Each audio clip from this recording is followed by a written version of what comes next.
Girls and women have a right to be equal everywhere. In every country and in every aspect of life. Yet girls and women face discrimination and exclusion in every country in the world, which holds everyone back. But people around the world are fighting for fairness. Combating stereotypes, building inclusive systems, supporting women's economic opportunity, fighting for health equity, and defending voting rights and legal protections for women around the world. We won't stop until we achieve equality for all girls and all women, wherever they are. Let the world know you stand with the champions and change makers working to ensure girls and women are equal everywhere. Join us in candid discussions with those on the front line of this fight in our discussion series, Champions for Change. Champions for Change. And follow along using @UN Foundation, #Equal Everywhere. Hello, and welcome to Peace, Justice, and Equity in Action, a conversation that is part of our 2022 Equal Everywhere discussion series. I'm Michelle Milford Morse, Vice President for Girls and Women's Strategy at the United Nations Foundation. There is no place or part of life where girls and women are assured equal rights.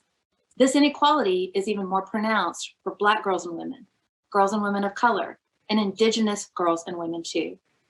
In the political sphere, for example, women of color comprise only 26% of the total number of women in the US Congress, and 4% of members in total. This lack of representation is linked to political participation, and evidence increasingly shows that voter suppression efforts disproportionately impact people of color. Today, I'm pleased to be joined by civil and human rights advocate, Arndrea Waters King. She is the president of the Drum Major Institute and with us to discuss access and action and how we can improve the state of rights for girls and women of color and in all their diversity. Arndrea, thank you for joining me today. Hi, how are you? Thank you so much for having me. It is our pleasure. And first, how would you describe the state of rights and access for Black women and women of color here in the US? What opportunities do you see and what are the obstacles? Well, one of the largest obstacles is really as we look at access to the ballot box and voting rights. One of the things that you so wonderfully laid out in your introduction was the number of, or lack thereof, the percentage of women in elected officials. A lot of this, as elected officials, a lot of this starts at the ballot box. And one of the things that is very concerning is that since January of last year, access and voting rights, instead of progressing and becoming greater, have literally been rolled back all over our country. Over 400 pieces of legislation have been proposed. And as of today, 19 states, 34 pieces of legislation have been passed that actually make it harder for people to vote. And as we look at these laws and legislations, they overwhelmingly impact the Black and Brown community, communities of color, and of course, women. One of the things that I talk about quite a bit is that I am the mother of a 13-year-old, and literally she has less voting rights here in America and in our state of Georgia than the day that she was born. And what I mean by that is in 2008, the Voting Rights Act was basically dismantled. And then in last year here in our home state of Georgia, Georgia was one of those states that passed these regressive laws that make it harder for particularly Black and Brown people to vote. So here, literally in her home state, she's sitting with less voting rights at the age of 13 than she had on the day that she was born, she and her peers. And that's something that I find extraordinarily not only challenging, but certainly something that I find incredibly disturbing. Indeed, disturbing for sure. I'm sitting here in Texas, that we have the same political situation here. Voting rights are under attack. And I think that reminds me, we can't despair. We have to act. And you mentioned your 13-year-old daughter. And I'm wondering, what about her generation gives you hope? I know she's an activist. I know she's impatient for change. So I'm wondering what you see and what we can learn from her generation. I truly have no doubt in every fiber of my being. I think that we are witnessing probably one of the greatest generations. I think that we've seen certainly in this nation, and I would venture to say around the world. When you look at these young activists, a lot of them overwhelmingly are girls. When you look at the fact of how bold and unapologetic they are, and how determined they are to create a world that really is based in peace, justice, and equity. When you look at their passion and standing for, whether you're talking about climate change or gun control or voting rights or dismantling systemic racism and the things that they've done already, I have no doubt that the future is indeed in good hands. I am equally inspired by this next generation. I often think we should get out of their way and let them lead. And I'm wondering, I know that is a big part of the work you do now. Your father-in-law started the Drum Major Institute, where you now serve as president. And one of the things you do is you convene leaders of all ages and organizations in favor of common sense solutions.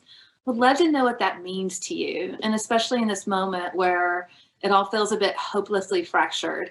How do you bring different types of people together to advance the intersecting values of peace and justice and equity, and how can we support those values on a global level? Well, I love that you brought up the very fact that our name, which is the Drum Major Institute, and we take our name from the last sermon that Martin Luther King Jr. gave at Ebenezer Baptist Church. And it was entitled The Drum Major Instinct. And in it, he talked about the importance of being a drum major for peace, a drum major for justice, and a drum major for equity. He's talked about at his death, don't mention all of the various awards and the Nobel Prize because those weren't important to him. What he wanted to leave was a life well lived and committed to peace, justice, and equity. And after his assassination, Coretta Scott King remembered that sermon that had been delivered in February. He was assassinated in April, and she insisted that an excerpt from that sermon literally be played at his funeral. And so in a very real sense, he eulogized himself. And what we believe at the Drum Major Institute is that charge is our pursuit, is that each generation, we see peace, justice, and equity almost as an eternal flame, very much like the eternal flame that is lit and has been burning at the King Center since he was assassinated. But what we know is that even though that flame is eternal, it really is up to each generation to continue to feed the flames of peace, of justice, and equity. That Martin Luther King Jr. talked about the triple evils of racism and poverty and violence. And that what we know is that it's through the embracing of peace, justice, and equity that those triple evils will be eradicated. And we also know that it's up to all of us to build this coalition of consciousness that we can come together and stand for a world in which those three values are a reality. So even, for instance, in our latest campaign, the campaign which we embarked on in December, and we were really pressing for voting rights and the passage of federal voting rights legislation. And even though that has not a reality yet, and we're going to keep going until it is a reality, but one of the things that is important to note is in that campaign, we had almost 200 organizations that stood and co-sponsored the campaign with us. And of that 200 organizations, you had organizations that came together, that different races, different religions, different ethnicities, sexual orientations, genders coming together to stand for peace, justice, and equity. So that's something that's rooted in our work. We also, within a 24-hour time frame, we turned around a letter that was sent to the White House that had almost 1,000 signatures of various faith leaders coming together to say that we as faith leaders are standing for federal voting rights. And under that, we had imams, we had Christian ministers and nuns, we had different rabbis, and then we had some Buddhist leaders all coming together to stand under one issue, which fundamentally is to stand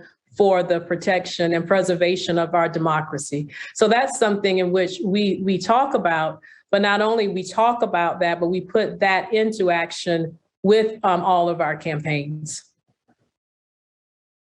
I love that, a glorious proliferation of drum majors. Yeah. And you've given us all a call to action to embrace our inner drum major for peace and justice and equity. And I think, speaking of that instinct, in December, Bell Hooks, a path-breaking feminist, passed. She definitely embraced those goals and those values, and her writing focused on the intersectionality of race and capitalism and gender.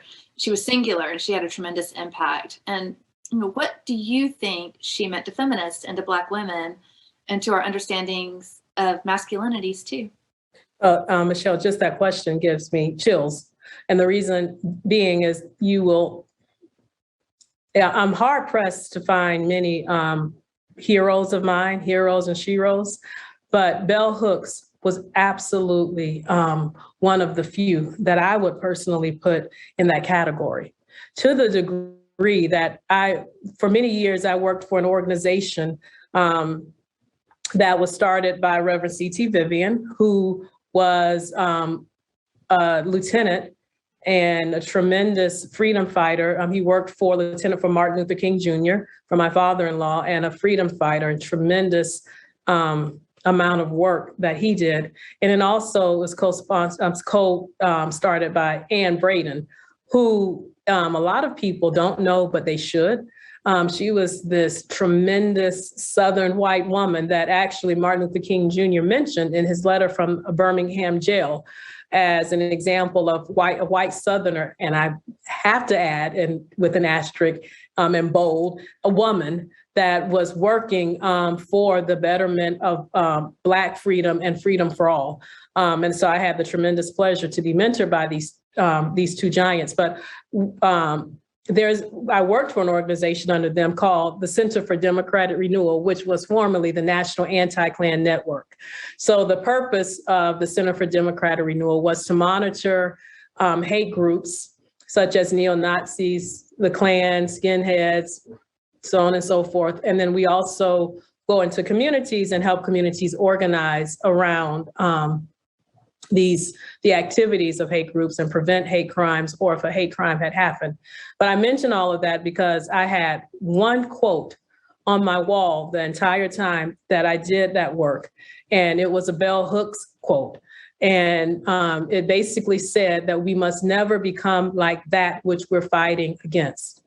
And that, not only then, but to this day, is my North Star in this type of work and activism, is how can we raise the consciousness? But we must never become like that which we're fighting against.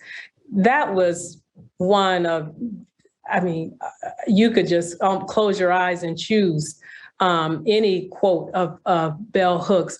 But I think one of the things that we always should remember is that all of her works in feminism and activism, being a Black feminist and activist, was all rooted in creating the beloved community and all rooted in love. And her understanding was within our diversity, there is strength. Within creating the beloved community is all of us being our best selves and showing up fully and gloriously and strong and being seen. but doing that from a place of true love. And what love is, because a lot of times I think people automatically, when they think of love, they go directly to the romantic definition of love, when the Greeks and Martin's father talked about the 7 different levels of love. But the fact in which she was such a clarion call and a beacon of strength and inspiration. I share her writings with my daughter. And I felt even more so because we were in the midst of such a massive campaign for voting rights. And then, at the time of her transition, kind of feeling that wind continuing to push us forward. And I'm sure that I'm not the only one to share that experience of having her writings continue to push us forward and help us stand straighter. And when we do need to go back because we're tired or we feel defeated, to have that font of inspiration and that font of power in order to renew us and to keep us going. She has definitely helped me stand straighter and pushed me ahead. And her memory, we honor her memory, and just hearing you talk about her is a beautiful reminder of why we do what we do. So think she lives on, though, right? And people who are embracing her work and her point of view. And so I wonder, for people who want to be part of the solution, what is your advice to them? Well, how do they embrace the complexity that is now and push ahead and stand a little straighter? Well, I think that first of all, as women, one of the things that we have a saying here in our house, and my daughter has heard it so much, she's like, oh, yeah. But, I think that there's all this, as there's more awareness of the divine feminine and being a woman and all of our glory. And then, there's this, everybody is a queen and wanting to be a queen. And one of the things that we have a saying in this house is that real queens straighten each other's crown. And so in order to truly be a queen, it's really looking out for our fellow females and our fellow queens and straightening each other's crown. And so I would really encourage people that have, and particularly women that have a burning passion. First of all, I think that sometimes we feel like, who am I to make a change or to make a difference? But to know that each and every time that you stand for what's right, each and every time that we have to be informed and we have to be engaged and we have to be active. And each time that we do that, we are striking a bell for democracy. We are continuing to be those flames of peace, justice, and equity. So start in any which way that feels right for you. I think that the idea of creating the beloved community is the sense that we all have different passions and different powers.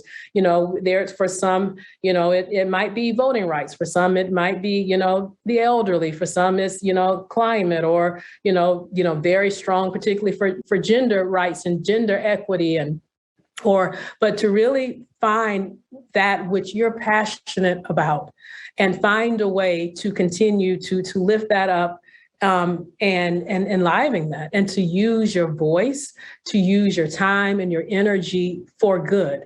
And one of the most fundamental things that I believe as well is that there's the place of power is to be for something rather than against. So whatever it is that you're passionate about, craft it in a way of what you're for. If you're for creating the beloved community, if you're for the preservation of democracy, if you're for the eradication of poverty and violence and militarism, like just always be for something and coming from that place of creation rather than being against. And in a lot of ways, now more than ever, it's easier to get involved because there are a lot of opportunities, whether it's through social media, whether it's through reading stories that move you or finding a chapter of an organization that you really feel passionate and called to do, to start that and to start small and to find a way to connect with a larger community. But just remember about being that bridge. One of the things that I fundamentally believe that each one of us in our own unique way is an answered prayer of an ancestor. And if we're those answered prayers, then that we also are going to be our children and those generations that are coming after us, that there are answered prayers. And so always to know that you can indeed make a change. And it always has been women in particular that in the midst of everything that have continued to literally be the backbone and the soul and the heart of our nation and our world. Indeed, Arndrea. Thank you for joining us. Thank you for being an inspiration and a leader in the great beloved community. And thank you for joining this discussion. It's been a real pleasure. Thank you. And thank you to our audience for joining us on Peace, Justice, and Equity in Action. We appreciate you watching this part of our Champions for Change discussion. The fight continues, the conversation continues, and we hope you will continue the dialogue at work, at home, and online using the hashtag #EqualEverywhere. Thank you.